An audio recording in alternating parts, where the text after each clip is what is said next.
Cricket के ये अजीबो गरीब नियम जिसे जानकर आपकी होश उड़ जाएगी। 20 से 50 नहीं बल्कि इस देश के क्रिकेटर 200 ओवर का रखते हैं मैच। एक तो ऐसा नियम है जिसमें 11 नहीं बल्कि 20 प्लेयर को खिलाया जाता है। तो चलिए जानते हैं ऐसे बेफिजूल नियमों के बारे में।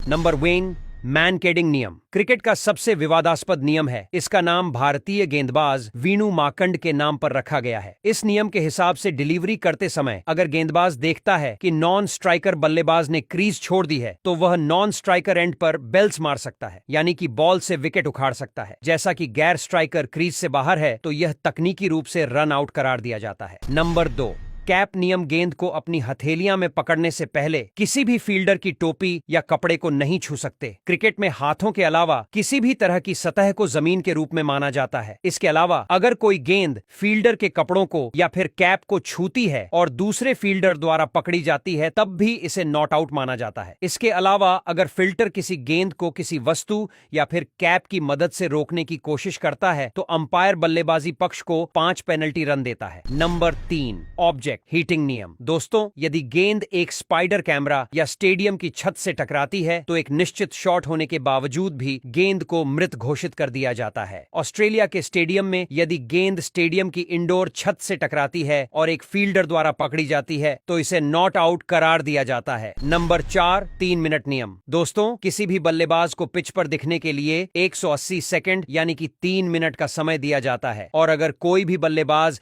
ऐसा करने में सफल हो जाता है तो अंपायर द्वारा उसे रिटायर्ड घोषित कर दिया जाता है। बेशक कुछ अतिरिक्त मामलों में इस नियम पर डील दी जा सकती है। नंबर 5, गेंद को संभालना। दोस्तों, क्रिकेट का यह एक अहम नियम है। किसी भी बल्लेबाज को गेंद को छूने की अनुमति नहीं होती है। यदि बल्लेबाज गेंद को बल्ले के अलावा अपने हाथ से रोकने की कोशिश करता है तब उसे आउट घोषित कर दिया जाता है। इसके अलावा बल्लेबाज रन दौड़ते समय भी बल्ले से गेंद को बाधित करने की कोशिश नहीं कर सकता है। नंबर 6, कॉल बैक नियम। अगर किसी अंपायर ने किसी बल्लेबाज के आउट होने की घोषणा की है तो विरोधी टीम का कैप्टन अंपायर के फैसले को वापस लेने के लिए कह सकता है। कई मामलों में ऐसा भी होता है कि फील्डरों के टकराव या किसी अन्य कारण की वजह से कोई बल्लेबाज आउट हो जाता है तो विरोधी टीम का कैप्टन मानवता प्रदर्शित करते हुए अंपायर के फैसले को वापस लेने के लिए कह सकता है। नंबर 7, दंड नियम। अगर विकेट कीपर अपने हेलमेट को जमीन पर रखता है और गेंद गेम खेल रहे बल्लेबाज के हाथ को छूते हुए हेलमेट से टकराती है तब बल्लेबाजी पक्ष को 5 पेनल्टी रन दिए जाते हैं। नंबर 8, आवश्यक अपील। दोस्तों, यह सबसे महत्वपूर्ण नियम है। जब कोई बल्लेबाज स्पष्ट रूप से आउट हो जाता है तो गेंदबाज और गेंदबाजी पक्ष के कप्तान को अंपायर की ओर देखते हुए अपील करना आवश्यक है। अगर गेंदबाजी पक्ष अंपायर को अपील नहीं करता है तब भले ही स्पष्ट रूप से आउट ही क्यों ना हो, बल्लेबाज को नॉट आउट करार दे दिया जाता है। इसलिए जब गेंदबाज पक्ष को लगता है कि बल्लेबाज स्पष्ट रूप से आउट है और अंपायर सुनिश्चित नहीं है तब बल्लेबाज पक्ष को अपील करना आवश्यक है।